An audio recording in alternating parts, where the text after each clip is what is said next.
Welcome to the Cyber Funnel Podcast, brought to you by Amplifyed, where we feature the top minds in cybersecurity.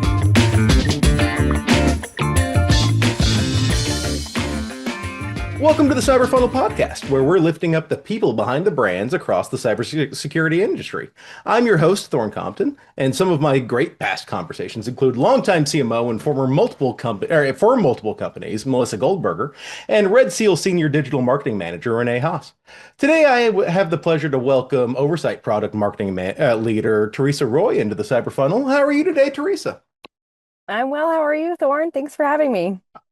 Of course, I'm happy. I'm not outside where it's 93 degrees. We are, for those watching this in December, being like 93 degrees. This was filmed in June. Yeah, we're doing good. Of course, this episode is brought to you by Amplifyed, the SEO and GEO agency for cybersecurity companies. Amplifyed serves cybersecurity marketing teams by driving more leads from Google and AI search. We handle all the heavy lifting, know the exact levers to pull to get you more SQLs. I don't have to tell you, Thereasa, as a former partner of ours, how effective Amplifyed's tactics can be, but arguably our best advantage is we speak the language of cybersecurity. Yeah. Learn more at amplified.io. That's amplifyed.io. Don't forget All right, now, speaking the language of cybersecurity, like I said, product marketing guru Thereasa Roy joining me today. She's really been around in a lot of different places in the cybersecurity industry around product marketing. So I'm really excited to kind of pick your brain about some changes you've seen really in the last kind of 5 years in that area. Thank you. Thanks for having me. Yeah, I've had a career that has spanned many industries, couple of different stints in cybersecurity, and yeah, happy to be here. Love to talk about product marketing. I really feel like it is the heartbeat of a lot of organizations. And when I started my career, there was no such thing as product marketing, and it's been really great to kind of see it come into its own. So happy to be right here. in that fun that it's oh wait, we need to actually market the product and not just the brand. I guess that's a crazy idea, right? Yeah. And it used to be all just about like campaigns, like, oh, well, we can talk to this pain point, and so therefore we can, I don't know, come up with a silly campaign that would make sense for that. And so that's actually how I started my career, was in demand gen. I just did demand gen work, and we did campaign after campaign, and yeah, it all tied back to the brand, which was great, but there's some real value in understanding, I think, your platform and your product, and being able to say to folks, this is kind of the vision, this is our strategic plan for the product, and that really gets clients excited too, because they'll be willing to jump on board to a platform that, I mean, as we know, the pace at which delivery is happening every day, like they have to buy into not just a product that works today, but a product that's going to work 5 years from now, or not even that, 2 years from now. And the amount of development that's going to happen in these next 2 years is going to be, I mean, 10x what it was 5 years ago. So yeah, we're gonna put a feather in the in the brand marketing side of that too. First, you talked about the importance of getting to know things, and we're gonna get to know you a little bit with our lightning round, Thereasa. First question for you: what was the last book that you read? So I recently started joining a book club with my best friend and my sister-in-law, and one of the most recent books that I've read was called Burnham Wood. And it was actually, we read novels. And it was actually a pretty book. Without saying it, there's a lot of like tech bro energy at the beginning of the book that made me a little sad. But I made my way through, and by the end of it, I was very happy with the outcome. It's good. It's worth it. You just have to hold on for the first half. I am part of a cult's a strong word, but there's a very strong group of men that and I say specifically men, and there are a lot of women that are really into Brandon Sanderson has a book series called The Stormlight Archive. And the first book is called The Way of Kings. And as a lot of us say, it's like you have to read the first 600 pages. And I promise you it gets a lot better after that. And the amount of people I've told that to, and they go, but I don't want to read those first 600 Yeah. pages. And it's like, 600 pages in a but year is a lot for some people. like I promise you, it gets so much. Yeah, it was fun. That book was funny because like it took me a year to get through 600 pages, and then after that, I read the rest of that book, which is another 600 pages. Plus, I'm looking at them right now, and I don't like thinking about how much content I shoved into my brain in this time period. But it took me like 5 months to read the next four books after that. So it's it's nice when you Yeah, get something that takes your attention, right? totally. Totally. Um, Yeah. what was your first concert you ever went to? First concert was Paula Abdul. Ah, do you remember what she closed with? Oh my gosh, no. That would have been if you would have pulled that, I'd have been so that'd be I so. was in seventh grade. That was so long Oh, what are you talking about? That was like 10 years ago. Uh, ago. what's your favorite concert you've ever been to? My favorite concert was a show that I saw. I can't exactly remember. It was somewhere between 2014 and 2016 at the Boston House of Blues. We saw um, Lord Huron, but Nathaniel Rateliff opened for Lord Huron, and we were blown away. It was, I mean, still hands down, like two just solid performances in that venue. If for folks that have never been to that venue, it's indoors, it's small. There's, levels, but it's mostly like GA is Right, generally like a single floor, so you're right. just right there feeling them. I mean, they were so close and the music was so good. Anyway, it was awesome. Yeah. That Nathaniel, there's a reason that they call it the Night Sweats with him too, because the guy puts on a Yes, energetic it show, was. to say the Yeah, least.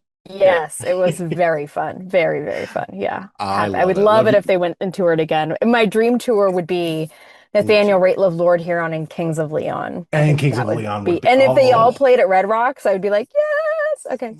throw she will throw all of the money at that. That's I will, I will, fantastic. I will go. I will do the VIP seats. I will be there. It'll be Whatever. amazing. I love it. The venue too. I love that you're an early mover on Nathaniel Rateliff, and that also that you're an early mover, like you said, on product marketing. You've seen a lot of change in product marketing, really, in a while. Yeah. Even just looking in the last 5 years. What do you think about the state of product marketing now compared to it was, kind of coming out of COVID?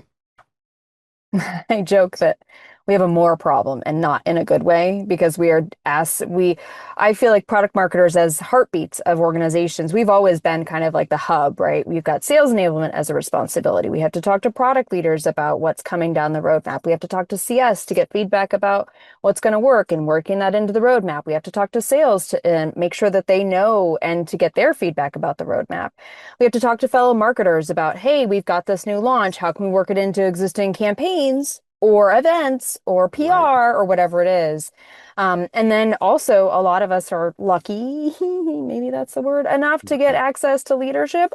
Right. And then being asked lots of questions. And depending on the organization you're at, you could be responsible for pricing and packaging. Then you've got to do Mhm. competitive intel. Then you've got to do, generally what's happening in the market. So there is a ton of responsibility for product marketers. And I used to work on teams where it was like we either you would have vertical product marketers where they would know everything about their specific segment and Right. all, they would have to do all of those things, but it was just for specific segments. They got really good at their audience, which is great. Oh, I forgot to mention customer research as part of that too. Oh, and customer Um, research. Right. and I'll just keep listing it. Somebody should be taking notes on this bulleting. But the other, or you have horizontal product marketers where they are good at kind of a function across. So you have somebody who's really good at competitive intel, or you have somebody who's Right. really good at pricing and packaging, or you have somebody who's really good at sales enablement. So it really depended on the organization, kind of how I ended up there. And in some cases, we had folks that were called segment managers. So maybe they Right. kind of did like a little bit of both. And so I think that one, we I have recently transitioned into a new role, and so I've looked and had to go through a fair amount of interviews, and there is not teams are not big anymore. No. You're lucky if you're a team of two or three product Right. marketers, and in most cases, you're a team of one. And I think that that's true not only for product marketing, but marketing in general. Like, I mean, I've been a startup marketer for, small teams where I have been a marketing team of one who starts with product marketing, yay, but then has to eventually roll into a demand gen function or Right. a brand function or, kind of whatever the organization needs next.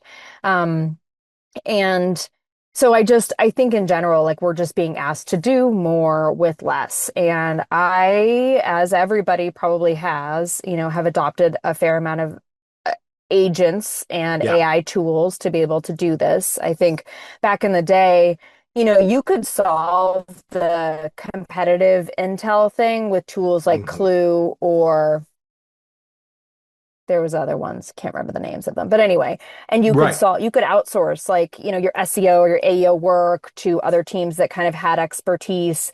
And but you still had to there was still a fair amount of work that had to actually be done and through the product marketer. Now I have a competitive agent that Right. runs that I can run it runs automatically every week. It sends me an email like this is what's happening with the competitive updates.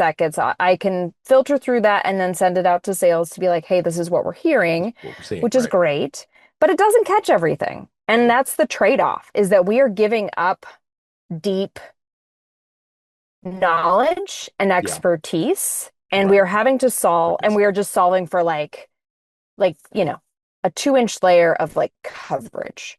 And Yeah. in some cases, that's okay. And it is what it is. It really does depend on the organization, right? If you're not in a highly competitive market, then you don't necessarily need a person who's constantly looking at your competitors. Right. If you are in, deep in the weeds with, your organic traffic is tanking and you desperately need somebody to make sure that that Hmm. is going to work, or all of a sudden your audience is not using Google anymore. They're now Right. using other tools, then you need an expert that's going to be able to figure that out. So I think that really doesn't get me to the answer other than there's a ton of change. There's a ton of requests for more. And I think for me and for I think other marketers in general, it's just important to think about one, what do you know? What can you do well? Right. So Right. you have to understand your own strengths. Two, what does the organization need? If the goal is growth, then what does that mean for your organization? What does that mean for your marketing team? If the goal is sustainability, if the goal is retention, all of those things will mean different things for your marketing team and how you structure it. And then what you can get away with, kind of like a 70% coverage, or not even a Right. 70% coverage, but like a 20% coverage Yeah. versus Exactly. like you need an expert to be able to like dig in on stuff. So that's a Well, long-winded answer. we love a long-winded answer. It's like this is a podcast, but it's almost to the point where like you feel bad for new people coming into the market because like they have almost no way of a context of like what they should be trying to get these bots to Oh my create. gosh. Yeah. No, I completely feel this. And it's funny, ages ago, I wrote this blog post. I don't even know if it still exists anywhere, but I wrote this blog post about how if you're a recent college grad, because I went to undergrad, I went right to work. I kind of started out in sales and then got Hmm. my marketing chops after I kind of, took a pay hit and then went to go join marketing. Um, and I went back and got my MBA while I was working, and I got out of my MBA and I was like, I really thought like I would like know more. I'd be able to like do more. And I was like, it turns out I got more experience by just doing Doing. the job. And I wrote this blog post that was like, you need to learn, if you're a new marketer, you have to learn Salesforce. You have to learn like how to run a PowerPoint present, like, and how to build a great PowerPoint. But you also have to know how to work Excel and like pivot Yeah. tables and run your numbers. Um, and there's a tool called, oh God, this is going to age me, but there's a tool called SPSS way back in the day Oh, that I was like, you have to yes, learn, like, BSS. oh my God, I know. But like, like these kinds of tools, that I used to use, I was like, if you came out of school, even undergrad, and had that Yeah. kind of experience, you'd be so much better off. But today, like, it doesn't even help to know those tools. You have to like have all of this context. I just can't Right. imagine walking out of an undergrad program and being able to effectively run marketing, do marketing without the context or experience from people that have done it before, that know what good looks like, that have tested a bunch of things to say, oh, this works, this doesn't. The one thing that I would say that can set new folks apart is their commitment to understanding their audience. Yeah. Because no matter what, if you have the voice of your audience and you are within your organization repeating and repeating and repeating, nope, this is not what our clients want. Our clients have said this. They want this. They don't want that. They only care, and reminding people, these folks are busy. These folks, are constantly inundated with whatever it is. And I think that that's probably where most folks without the experience Yeah. can dig in and really figure out how to be a great marketer, because that sets the foundation for everything else, right? Once you Yeah. really understand your audience, you can go create some demand gen campaigns, test them out, and then see what works. Then you have that experience. And so you understand your audience as a foundational piece. And then from there, you can parse out time to be like 2 weeks of just demand gen work, Yeah. 2 weeks of just competitor work, 2 weeks of just SEO work, 2 weeks of pricing work, whatever it is. And again, those paths will be determined based on what your organization, what the strategy is for your organization. I like to say that if everything's a priority, nothing is. And Hmm. especially whenever with less resources, with less people. So, what if you had to, gun to your head, say this is if you had to set a priority? I'm pretty well established that like I'm a lead gen guy. Like ultimately, if you're not bringing in new leads, you are struggling in other places. Would you also agree that that's like probably top level priority? For all marketers or for me? For you and just marketing in general. Yeah, I do think yes. I mean, because uh, no matter how good your relationship is with your sales team, if they're not making the revenue numbers, the first people they're going to point at is you. And You. Yep. so, and Yep. it's an easy cut for folks to make. So selfishly, because we all want to keep our jobs, yes, it is. Yeah, and because well, especially nowadays with AI, topical authority is so important, and so Yeah. you kind of have to have surround sound. You have to have a blog that's talking about the like 101 level side of this, as well as the content specifically talking about the product and specifically selling like the lead gen style topic. It's like you have to go all the way through the funnel. It's where we got the name from. So Yep, really you really like do. going back to that audience thing, how do you get to know your audience and know exactly who you're trying to Mhm. target with the specific products that you have? Yeah, I have been lucky enough to work at startups that have at least had some customers. And so no matter how small your audience is, being able to get on the phone with them or get call recordings from these folks, there is nothing better than actually hearing from the horse's mouth, as they say, Yeah. what Yes. challenges folks are experiencing. And you don't even have to be there to ask any questions, just listening to the way that they speak, listening, watching their inflections, listening to their tone of voice, understanding kind of the pain. I mean, what is it? 80% of human communication is nonverbal. So Nonverbal. Yeah. getting all of that stuff from somebody, um, by listening in some form or other, I think is really the most valuable way. If you're lucky enough to be able to get on the phone with them, then Hmm. you can go down the deeper holes of, not only the obvious stuff, the pain points, and, tell me about your persona and like, Right. your team and organization, stuff like that, but also things that are really, like where do you spend your time when you're looking for new information? Where do you go first? Is it because that will define, if they're like, oh no, I have a small group of C-level executives that I talk to on a regular basis. We're in a WhatsApp meet group. We meet up every 6 weeks.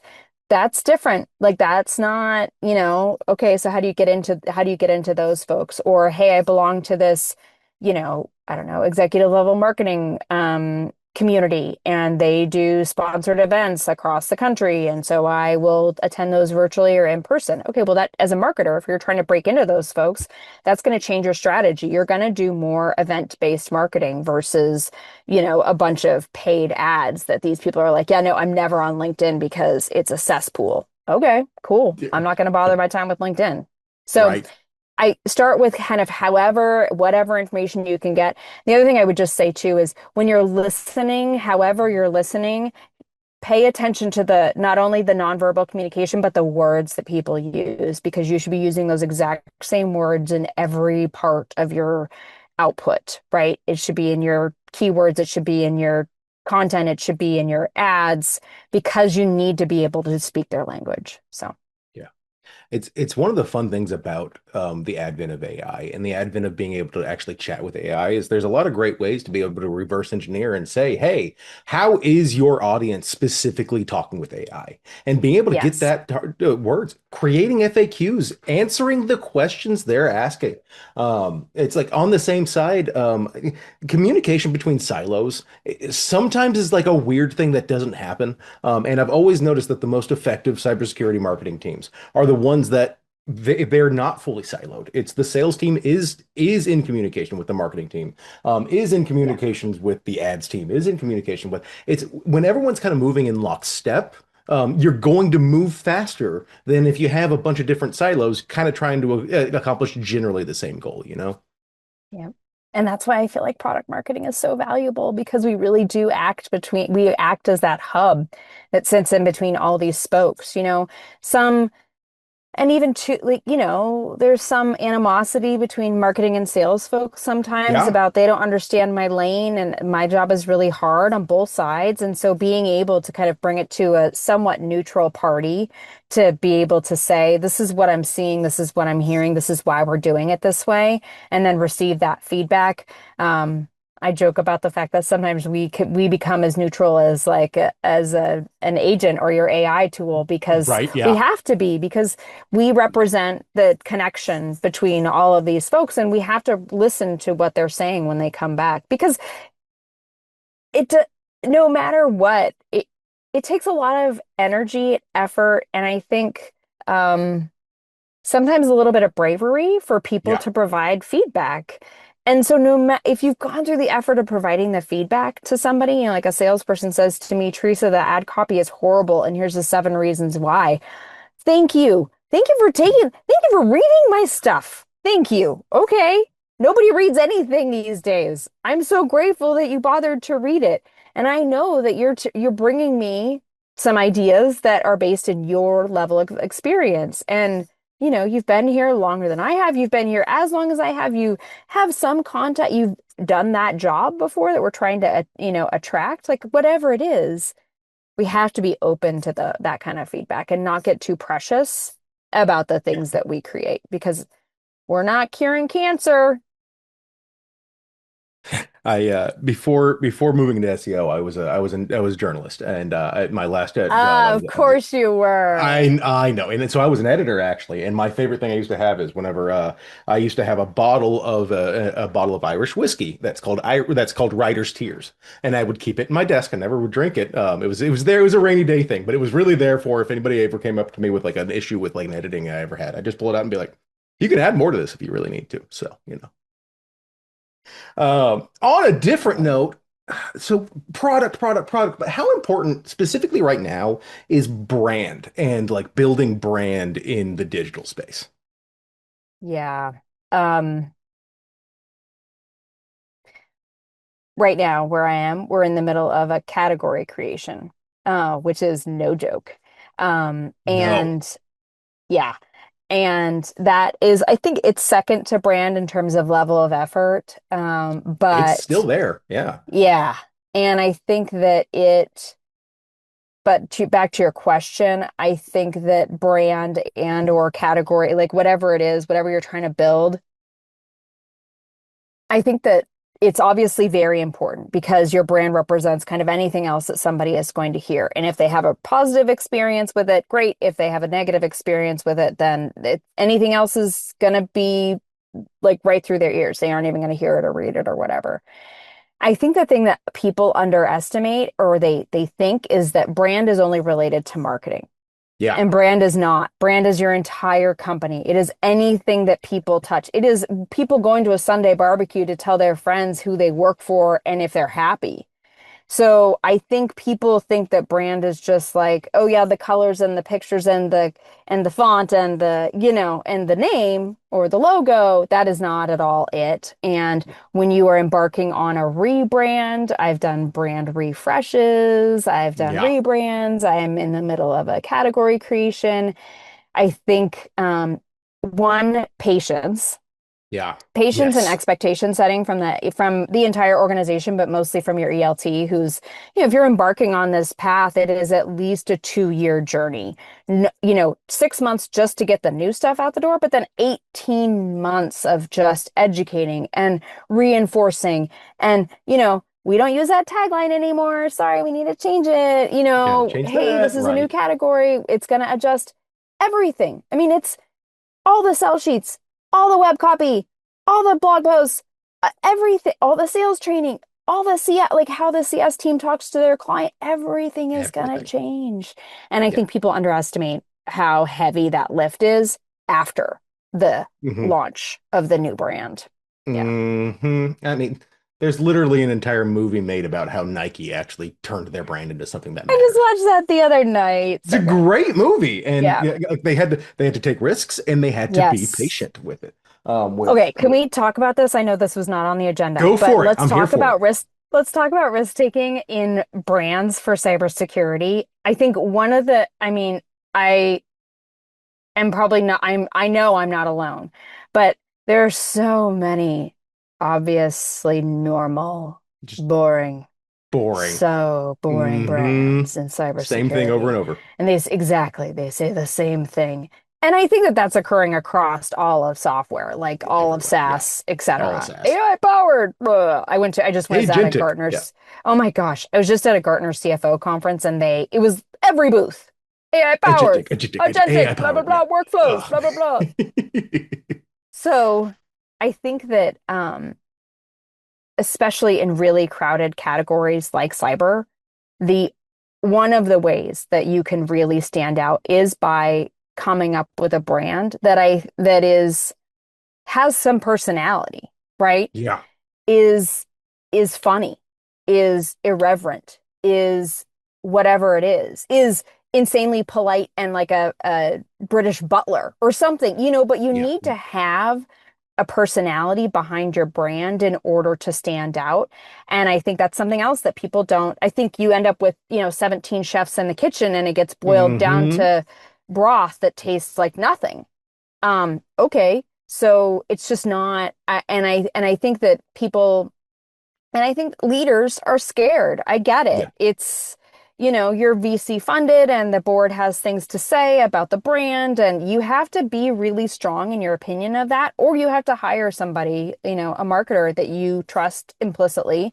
You give them the budget for and the space to, and then you are willing to test and wait for the results. But I've seen so many times where it just becomes like this wishy-washy, like, yeah, we totally want to be edgy. And then it's like, do you really? You don't really want to be edgy because your copy is not edgy.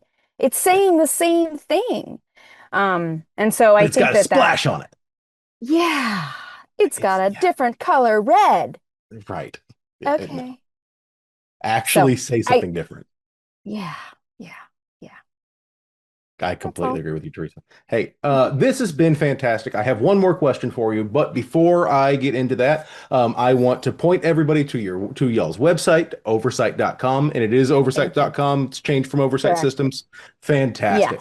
Yes, yes. SIGHT, not SIGHT, SIT. SI Yeah, oversight, SIGHT.com. yeah, yeah. Also, where can they find you, Teresa?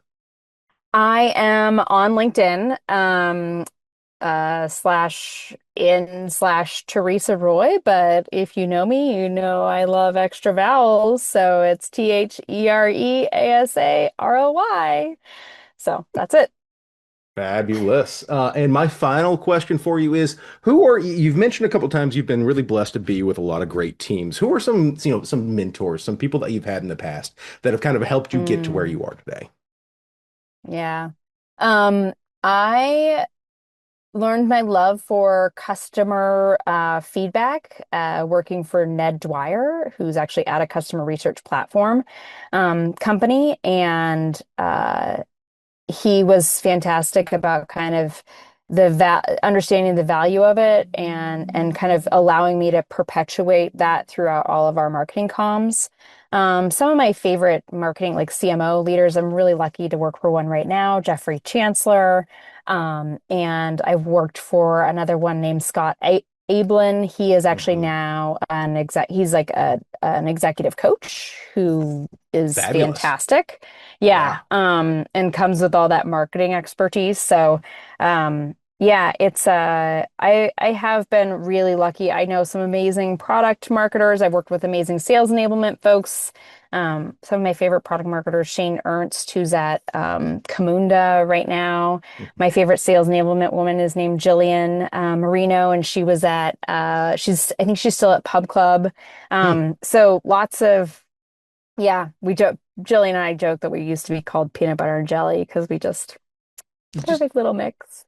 You just mentioned, it's so funny. You never really realize the impact you can make on a person and, even just the little bit of mentorship that you can give somebody. Thereasa, this has been fantastic. I'm so excited for people to get their ears on this. You have a great rest of your day, and we thank you for coming on there. You've made it through the cyber funnel. Congratulations. Thank you so much, Thorne. I appreciate it. Thank you for listening to the Cyber Funnel Podcast. Tune in next time for more tips and insights, and be sure to click subscribe for future episode updates.